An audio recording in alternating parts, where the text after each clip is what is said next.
Olá, aluno, tudo bem? Chegou o momento, chegou a videoaula na qual a gente vai estudar vibrações excitadas harmonicamente, vibrações forçadas. Nas aulas anteriores, a gente estudou as vibrações livres e as vibrações livres amortecidas. Agora a gente está acrescentando mais um elemento nessa dinâmica aí, que é uma força externa. Nessa videoaula a gente vai tratar exclusivamente da vibração excitada harmonicamente. Outros tipos de forças de excitação serão tratados mais adiante no nosso curso.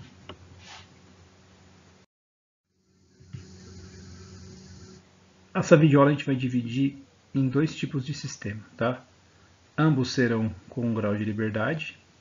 A diferença é que o primeiro sistema ele vai ser submetido a uma excitação harmônica, mas ele vai ser um sistema não amortecido. O segundo sistema será um sistema também com grau de liberdade, como eu falei anteriormente, só que ele não vai ser um sistema não amortecido, ele vai ter um amortecimento, tá? Então vamos tratar. Então nós vamos modelar esse tipo de sistema, tá? Que já vem acompanhando a gente desde a primeira videoaula. Acontece que na primeira videoaula a gente fez diversas simplificações e resolveu o modelo mais simples possível, né?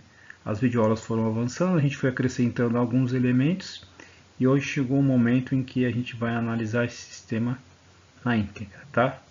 Mas isso vai acontecer na segunda etapa da aula. A princípio nós vamos tratar de um sistema massa,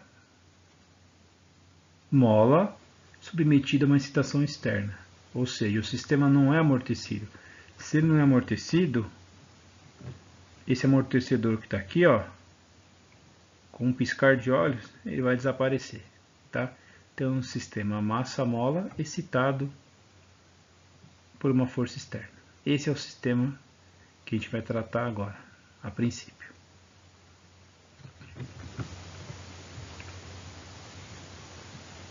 Lembrando que a gente tem que fazer um diagrama de corpo livre. Eu vou desaparecer aqui com a força do amortecedor, porque o sistema não tem amortecedor. Agora o diagrama de corpo livre ficou de acordo com o sistema que está representado aqui, ó, tá? Então, essa massa é submetida à ação de duas forças, uma força externa, que agora não vai ser mais desprezada, ela vai ser analisada, e uma força interna, que é uma força devido à mola, tá? Então, está representado aqui no diagrama de corpo livre as forças que estão atuando na massa que representa o nosso sistema com grau de liberdade. Aplicando a segunda lei de Newton, de acordo com esse diagrama de corpo livre, com a orientação do meu sistema de referência, a gente chega o quê? Que as forças, somatório das forças, ou seja, a força externa positiva, porque coincide com o sentido positivo do meu eixo x, menos a força da mola, sinal aqui é negativo, por quê? Porque essa força aqui tem um sentido oposto do sentido positivo do meu eixo x. Tá? Lembrando que o sistema é com grau de liberdade e a vibração acontece só em uma direção, na direção x. Então, essa massa oscila dessa forma aqui, ó, tá? Ela não faz esse movimento e muito menos uma combinação dos dois, tá? É só na direção x. Somatório das forças, massa vezes aceleração. Nós já estamos cansados de saber que a força da mola aqui é dada pela lei de Hooke, tá? Porque a gente está considerando um sistema linear.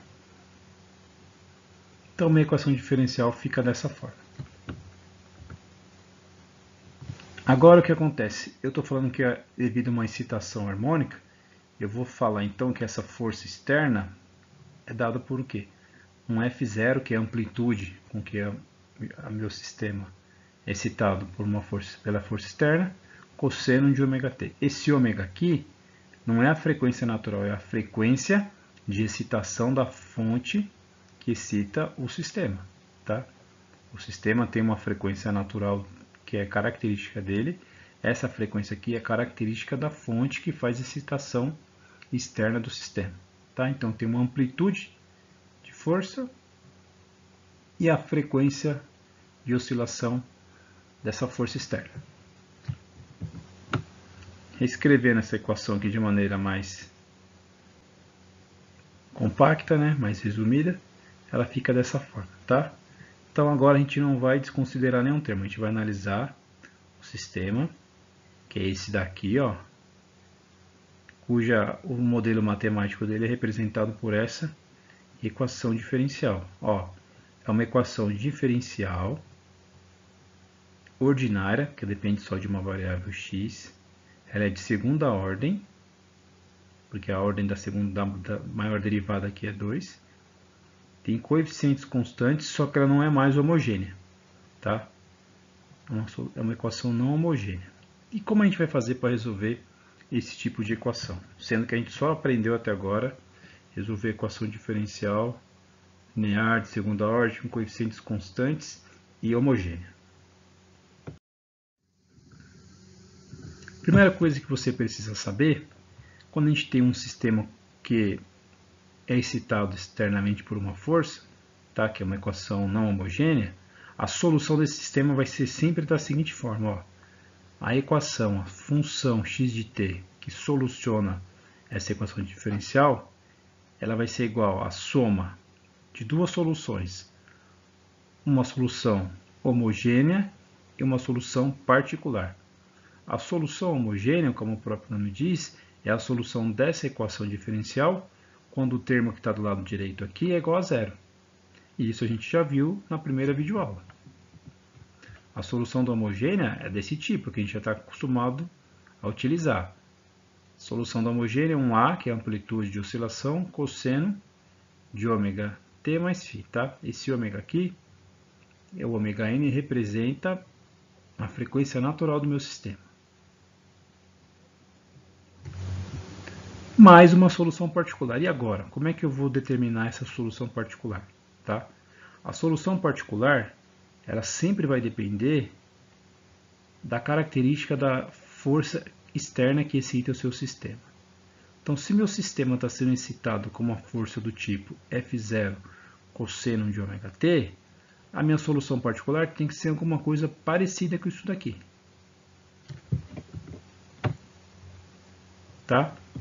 Então, partindo agora para a solução da equação não homogênea, em busca da solução particular dessa equação, eu vou supor uma solução particular da seguinte forma. Ó. x0, que é a amplitude com que meu sistema vai oscilar, que é diferente da amplitude da força externa, vezes um cosseno de ômega t. Por que cosseno de ômega t? Se o meu sistema está sendo excitado por uma força do tipo cosseno de ômega t, provavelmente não, como melhor dizendo, com certeza ele vai entrar em oscilação da mesma forma, com uma função cosseno de ômega t. Tá? Então, se o sistema está sendo excitado com uma cosseno, a resposta vai ser um cosseno. Se o sistema está excitado com uma função seno, a resposta vai ser seno. Se for uma exponencial de ômega t aqui, você vai ver mais para frente, que a solução particular tem que ser da mesma natureza da força externa. Nesse caso, cosseno e cosseno. Tá? Nosso objetivo aqui agora é encontrar a amplitude de oscilação do sistema, uma vez que essa frequência ômega t é a frequência que a fonte excita o seu sistema. Tá? Então, da solução particular, a única coisa que a gente não conhece é essa amplitude aqui. E o procedimento para achar é igual que a gente já fazia com as equações homogêneas. A diferença é que o chute inicial aqui era diferente, não é mais aquela exponencial de e elevado a rt. Agora ele é uma solução que tem a mesma característica da fonte, ou melhor dizendo, da excitação externa. Tá? Então, se eu tenho essa equação onde aparece a segunda derivada, aparece a função, eu já tenho uma função que eu vou substituir nesse lugar do x, mas falta o quê? A segunda derivada dessa solução particular. Se eu derivar essa função uma vez, qual vai ser o resultado? Vai ser menos x0 seno de ômega t vezes o ômega. E se eu derivar de novo, eu chego nessa solução que está aqui, ó, menos x0 ômega ao quadrado cosseno de ômega t. Agora eu pego essa segunda derivada, substituo aqui na segunda derivada e pego a função e substituo aqui no lugar do x. Ao fazer isso, essa equação fica escrita agora dessa forma. Tá? Agora presta atenção, ó. Aparece um cosseno de ômega t aqui, aparece um outro cosseno de ômega t aqui e outro cosseno de ômega t aqui. Tá? Se eu dividir essa equação dos dois lados por cosseno de ômega t, você concorda que eu vou chegar nessa solução aqui? Tá? Não, professor, aqui você não dividiu ainda. Aqui o que eu fiz? Eu só coloquei em evidência. Tá bom, então agora que eu vou dividir. Puta cara chata, reparem tudo. Agora que eu vou dividir, tá? E a equação vai ficar dessa forma. Agora ficou fácil, ó. Eu preciso encontrar a amplitude, que é o x0. Eu vou pegar o termo que está aqui entre parênteses e eu vou passar dividindo aqui na equação, tá? Quando eu fizer isso, olha o que acontece. x0 vai ser igual a f0 m frequência natural menos o ômega ao quadrado. Aí você fala, ué, onde apareceu essa frequência natural aqui? Ó? Presta atenção aqui de novo. Ó. Se você olhar para essa equação aqui em cima e comparar com o que está aqui embaixo, você vai ver que elas são a mesma coisa, mas estão representadas de maneira diferente, certo? Porque qual foi a maracutaia que eu fiz aqui? Eu multipliquei em cima e baixo por m. Eu não fiz isso de alegre. Eu fiz isso por quê? Porque quando eu dividir o k por m, eu vou chegar em quê aqui? Ômega n ao quadrado.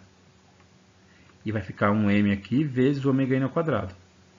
Aí eu vou colocar o m em evidência, já que eu tenho o m no primeiro termo e o m no segundo termo. Ele aparece aqui, ó. E eu escrevo aqui agora ômega n menos o ômega, que é o que está aqui embaixo. Então a amplitude da minha oscilação fica dessa forma. Você já deve ter ouvido falar de uma coisa chamada ressonância, né? E essa equaçãozinha bem simples aqui, ó, ela nos dá uma pista muito boa de quando acontece a ressonância num sistema que está sofrendo uma excitação de uma fonte externa. Ó. Olha aqui no denominador dessa fração aqui, ó. Aqui eu tenho F0, que é a amplitude de oscilação da força externa, a massa do sistema, ômega n, que é a frequência natural do sistema, menos o ômega ao quadrado aqui, que é a frequência de oscilação da fonte externa, da fonte excitadora do sistema. Presta atenção, ó. Se eu excitar o meu sistema com uma frequência ômega aqui, muito próxima da frequência natural, você concorda que essa diferença aqui vai tender a zero? Se isso aqui vai tender a zero, eu dividi esse número aqui por uma coisa que está tendendo a zero, você concorda que o x0, que é a amplitude, vai tender ao infinito? Esse gráfico representa esse fenômeno. Ó. Quando a frequência de excitação coincidir ou for muito próxima da frequência natural do seu sistema, acontece o fenômeno da ressonância. E nessa situação, a amplitude, ó, tende ao infinito. É que aqui o desenho parou, porque senão não ia caber no slide, né? Ó, ia continuar aqui, mas ele tende ao infinito. Tá? Então, de maneira bem simples, tá? Essa equação aqui, que dá a amplitude de oscilação do sistema forçado, demonstra por que ocorre esse fenômeno da ressonância. Tá? Então, esse gráfico aqui é um gráfico da posição em função do tempo, tá? Então a amplitude vai tender ao infinito.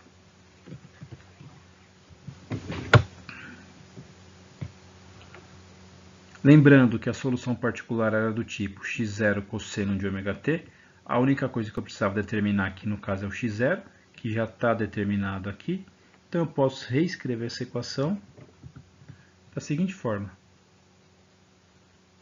A solução particular vai ser igual à amplitude, que a gente acabou de determinar, que é o x0, vezes o cosseno de ômega t. Mas lembra aqui, ó, a solução da minha equação diferencial é a solução homogênea mais a particular. Eu coloquei aqui embaixo para relembrar. Ó. Solução final é a solução homogênea mais a particular. A homogênea a gente já fez várias vezes, tá? Então já coloquei a resposta dela aqui. Agora eu copio e faço essa soma aqui. Eu somo essa solução, que é a da homogênea, mais a solução particular. E a solução geral do meu problema é dessa forma, tá? Ainda aqui eu preciso determinar A e φ, que são as constantes a serem determinadas, que dependem exclusivamente do que? Das condições iniciais do seu problema. Qual é a posição inicial e qual é a velocidade inicial, tá? Então, um sistema não amortecido submetido a excitação harmônica, a metodologia de solução é essa que está esboçada aqui nessa tela, tá? E a solução vai ser sempre desse tipo aqui. Sempre desse tipo. Vou dar um tempinho para você copiar aí, ó. Pronto, já tá bom. Agora vamos tratar um sistema ainda com grau de liberdade, só que a diferença agora é o seguinte, ó, o sistema agora vai ser amortecido, tá? Ele vai estar submetido à excitação harmônica, mas ele agora será amortecido, então eu não vou desprezar nenhum termo do meu modelo. Então agora meu sistema vai ficar completo. Primeira vez, hein? Primeira vez que a gente não vai desconsiderar nenhum dos termos que aparecem aqui, tá? Chegamos no ponto onde a gente vai resolver esse sistema sem desprezar, sem fazer nenhuma simplificação, tá? Vocês vão ver que vai dar um trabalho um pouco maior. E pensa só numa coisa, ó, isso aqui é só com 1 grau de liberdade. Quando a gente estiver fazendo com 2, 3, 4, n graus de liberdade, aí o bicho vai pegar. Mas vamos deixar para sofrer depois, tá? Vamos continuar nessa análise aqui. Mesma história, sempre, tá? É isso que é a modelagem, tá? Você tinha um sistema real, você fez através de algumas simplificações chegou num modelo físico. Agora esse modelo físico a gente não simplifica mais. E a gente precisa fazer o quê? Sair do modelo físico e chegar no modelo matemático. Para isso a gente vai utilizar as leis de Newton e outras relações constitutivas. Quando eu falo relação constitutiva, já é 15ª aula que você escuta eu falar isso, eu acho que você já devia saber. Mas se você não sabe, eu estou me referindo a equações que dão a dinâmica de, por exemplo, da mola. Qual é a força da mola? Né? A lei de Hooke? A lei de Hooke é uma relação constitutiva. Qual é a força do amortecedor? Não é o amortecedor viscoso? Então ele é o constante do amortecedor vezes a velocidade? Essa é uma outra relação constitutiva. Tá certo? Então essas são as relações constitutivas que eu sempre falo aí. Vamos agora aplicar a segunda lei de Newton, tá? Nesse diagrama de corpo livre. Aplicando a segunda lei de Newton, somatório das forças massas vezes aceleração, somatório das forças agora, a força externa, F0 cosseno de ômega t, menos a força da mola, menos a força do amortecedor, né? De novo, os sinais aqui são negativos porque essas duas forças têm sentidos opostos ao sentido positivo do nosso eixo x aqui, tá? Que eu escolhi dessa forma. Então a equação fica dessa forma, usando as relações constitutivas do amortecedor e da mola. De maneira mais compacta, a equação que descreve a dinâmica desse sistema aqui é dessa forma, tá? Agora a gente vai resolver essa equação sem simplificar nenhum dos termos que aparece.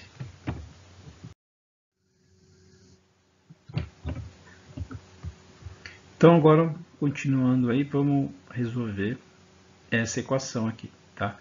Que dá a dinâmica no sistema massa, mola, amortecedor, excitado harmonicamente. Como a gente já viu no princípio dessa aula, quando eu tenho uma equação que não é homogênea, que é o caso dessa equação aqui, a solução dela vai ser sempre a solução homogênea mais a particular. No primeiro caso, onde a gente tinha um sistema não amortecido, a solução homogênea ela era única. Era aquele A cosseno de ômega t mais a fase φ, né? Só que nesse caso do sistema amortecido, essa solução homogênea aqui, ela pode cair num daqueles 3 casos que a gente viu na aula passada. Pode ser um sistema subamortecido, um sistema criticamente amortecido ou um sistema superamortecido, tá? Então, o fator de amortecimento que vai ditar qual dessas 3 soluções que a gente vai colocar nesse lugar aqui.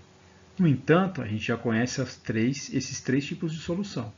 Quando você estiver resolvendo um sistema que ele seja amortecido e forçado, que é esse caso aqui, e você já conheça qual é o tipo de fator de amortecimento que ele tem, se é igual a 0, se é menor que 1 ou se é maior que 1, você já vai saber escolher essa solução, tá?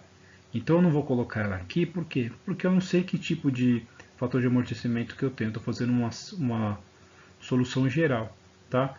E além disso, o nosso objetivo aqui agora é achar a solução particular. Por quê? Porque essa solução homogênea a gente já sabe encontrar.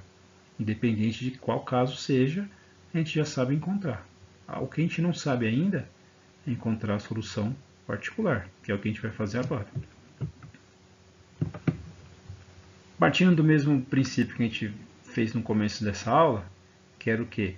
Supor uma solução particular no qual a força de excitação seja igual aqui ou melhor dizendo, a função que aparece aqui na força de excitação seja a mesma que aparece na solução particular, tá? Então eu tenho uma força externa do tipo cosseno de ômega-t, mas a solução particular vai ter que ser um cosseno de ômega-t também. Eu coloquei uma amplitude que a gente vai determinar aqui e um ângulo de fase para deixar o problema o mais geral possível, tá?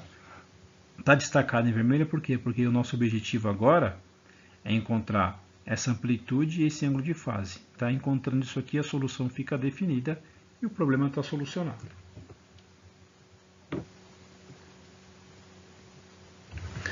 Partindo dessa solução, eu preciso encontrar a segunda derivada dessa função, a primeira derivada, a própria função eu já tenho para poder substituir aqui na equação diferencial, fazer as manipulações e determinar quem são o ângulo de fase e a amplitude dessa minha resposta aqui. Então, aqui a primeira derivada, eu derivo essa função, a derivada do cosseno é menos seno, por isso que apareceu esse sinal negativo, e o seno está aqui. Agora eu preciso derivar o que aparece dentro do argumento da função, tá? A regra da cadeia. Então, a derivada do ômega-t mais o ângulo θ aqui, que é o ângulo de fase, com relação ao tempo, ele é constante, o ângulo de fase, vai sobrar o ômega, ele apareceu aqui. Agora, derivando essa função aqui para encontrar a segunda derivada, eu vou ter a derivada do seno cosseno, copio o menos x0, que é a amplitude, vezes o ômega, e derivo o que está aqui dentro, vai sobrar um ômega, que vezes o ômega que já estava aqui, ó, dá o ômega ao quadrado. Então, eu tenho a segunda derivada. Substituindo agora a segunda, a primeira e a função nessa equação diferencial, ela fica escrita dessa forma que está representado aqui. Ó. Se você lembrar o que a gente fez para resolver o caso anterior, a gente conseguiu fazer uma divisão dos dois lados da equação por cosseno de ômega-t e cortamos os cossenos aqui. Só que aqui já tem um problema. Aqui, além de o cosseno não ser só de ômega-t, ser mais um ângulo de fase aqui, θ, ainda apareceu quem aqui para atrapalhar a nossa vida? Ó, o seno. Então eu preciso fazer alguma coisa com essas funções aqui para eu poder fazer essas simplificações e poder encontrar o ângulo de fase e a amplitude de excitação, de oscilação do meu sistema. O que eu vou fazer para chegar nisso? Eu vou usar aquela propriedade do cosseno de uma soma e de um seno de uma soma, tá? Lembrando que o cosseno de uma soma é o quê? É o cosseno de ômega-t vezes o cosseno de θ, tá aqui embaixo, ó, menos o seno de ômega-t, seno de θ, que está aqui embaixo. O sinal aqui trocou, por quê? Porque eu tenho um sinal negativo aqui na frente. Aí eu aplico agora o seno da soma de dois ângulos, é o quê? Seno A cosseno B, lembrando da relação do seno de A mais B, mas vamos já escrever isso de acordo com os parâmetros que a gente tem aqui. Seno de ômega-t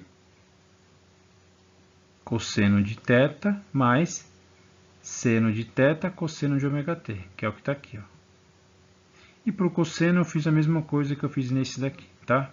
Então você tem que lembrar daquelas cosseno da soma de dois ângulos. Aí ficou esse negócio bonito que está aqui embaixo, tá? Só que olha aqui do lado direito da igualdade. Apareceu o que aqui, ó? F0 cosseno de ômega t, que é o que? A força de excitação. Mas por que eu coloquei esse zero aqui, seno de ômega t? Porque é o seguinte, eu estou trabalhando com igualdade de polinômios aqui, ó. Eu vou colocar em evidência aqui todos os termos que estão multiplicando o cosseno e todos que estão multiplicando o seno. Só que o seno não aparece aqui, tá vendo? Ele aparece sim, se eu fizer 0 vezes ele, eu estou mudando isso aqui? Não. 0 vezes o seno tem que ser o quê? 0, tá? Então, quando eu chegar a fazer essas simplificações de agrupar esses termos, eu vou comparar meu polinômio da seguinte forma. Tudo que estiver multiplicando o cosseno de ômega t tem que ser igual a f0. E tudo que estiver multiplicando o seno de ômega t tem que ser igual ao quê? Igual a 0. Então, aqui eu só agrupei os termos que estão multiplicando o cosseno de ômega t, tá? Daqui para cá é fácil, é só você analisar os termos que estão aqui e você consegue escrever dessa forma. E eu estou falando que tudo isso daqui tem que ser igual a f0 cosseno de ômega t. Eu agrupei aqui embaixo agora todos os termos que estão multiplicando o seno de ômega t. Como na minha solução original aqui não tem nenhum seno de ômega t aqui, tudo que estiver multiplicando esse seno de ômega t tem que ser igual a 0. Retomando as duas equações, tá? Eu já consigo agora escrever essas equações dessas formas. E o que eu vou fazer agora que eu já estou aproveitando que aparece um cosseno aqui e um cosseno aqui, coloquei em evidência e diminui um pouco o tamanho dessa equação. A mesma sacada eu fiz aqui, ó. Tem seno de θ aqui, seno de θ, eu junto esses dois termos, agrupados dessa forma que está aqui, reescrevo isso daqui. Então eu tenho duas equações e duas incógnitas, certo? Então eu consigo resolver esse sistema. Para fazer isso, olha o que eu vou fazer. Vou pegar essa primeira equação e vou elevar ao quadrado dos dois lados. Aí você pergunta, mas por que você vai levar isso ao quadrado? Porque eu tenho que sumir com esses cossenos, esses senos daqui. E se você lembrar daquela identidade trigonométrica que tem seno ao quadrado de um ângulo mais cosseno ao quadrado de um ângulo é igual a 1, é isso que eu vou tentar buscar aqui, tá? Então, eu quero desaparecer com esse seno e com esse cosseno aí. Eu pego essa equação, levo ao quadrado, chego nisso daqui, tá? Estou levando tudo ao quadrado aqui, ó. Então aqui eu só estou representando, ainda não fiz a operação de levar isso aqui ao quadrado. E com a segunda equação, que é essa daqui, eu faço a mesma história, tá? Só que antes de fazer isso, ó, lembrando que meu objetivo era encontrar o x0, que é a amplitude, e o θ, que é o ângulo de fase, por essa equação aqui, eu já consigo encontrar esse ângulo θ. Por quê? Ó? Se eu pegar esse termo que está aqui e colocar ele do outro lado da equação, eu consigo escrever seno de um lado e cosseno do outro. Tá? E se eu dividir agora o seno sobre o cosseno, eu não vou achar a tangente. Então, se eu passar dividindo o cosseno para cá e esse termo aqui, ó, do outro lado, eu vou ter como calcular agora esse ângulo de fase, tá? Que o seno sobre o cosseno é a tangente. E se eu quero o ângulo de fase, eu faço o quê? O arco tangente. A tangente é menos 1 desse termo que está aqui, tá? Então, simplesmente passei esse termo daqui para o outro lado, tá? Ó. E ele ficou dessa forma aqui, tá? K menos m ômega está dividindo aqui, tá bom? Então, partindo dessa equação, passo esse termo para o outro lado, depois eu passo o cosseno que estava multiplicando aqui, dividindo pelo seno, eu acho tangente, e esse termo que estava aqui eu passo dividindo para o outro lado, que é o que está aqui embaixo. Então, daqui eu consigo achar o ângulo de fase.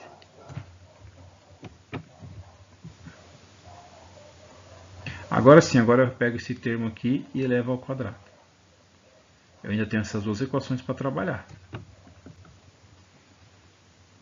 Partindo da primeira equação aqui, ó, eu vou levar isso aqui ao quadrado. É aquela história lá.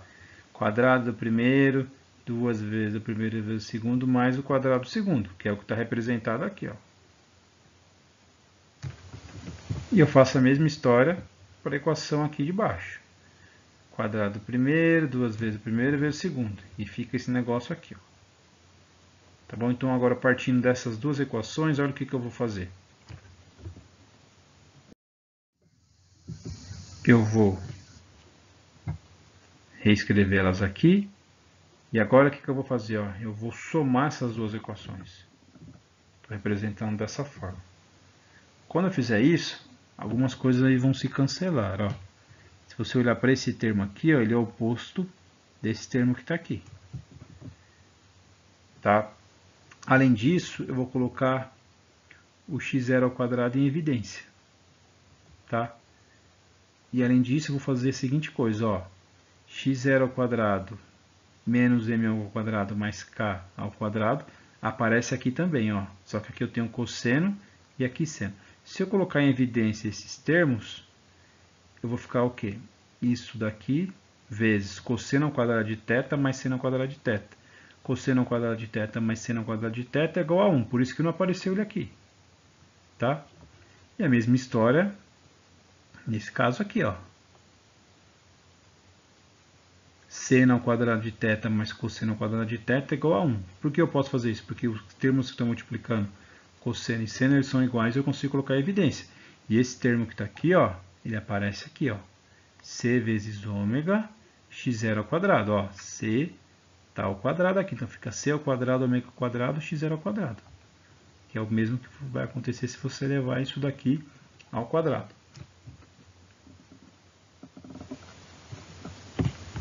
Aí a partir daqui fica fácil por encontrar o valor da amplitude. Tirando agora a raiz dos dois lados aqui, eu chego que x0 é igual a raiz quadrada do f0 ao quadrado dividido pelo k menos m ômega ao quadrado mais c vezes ômega ao quadrado. Tirando a raiz aqui do numerador, fica o próprio f0 e a raiz aqui continua embaixo. Então a amplitude é dessa forma. Agora eu retomo a solução geral, que é a solução homogênea, que, repito aqui, vai depender de qual tipo de sistema amortecido você vai ter, se vai ser um sistema crítico, supercrítico ou criticamente amortecido, tá? Ou um subamortecido, que você vai escolher aqui, ó. Qual é a solução que você vai colocar nesse lugar aqui. Mas agora o objetivo, que era encontrar a solução particular, foi encontrado, tá? Então a solução geral fica dessa forma. Solução da homogênea, que vai depender de qual tipo de sistema você vai ter, mais a solução da particular. Tá? Perceba que aqui no lugar do teto eu já coloquei o valor do ângulo de fase. Tá? Então dessa forma a solução geral fica completamente determinada. Bons estudos e até a próxima.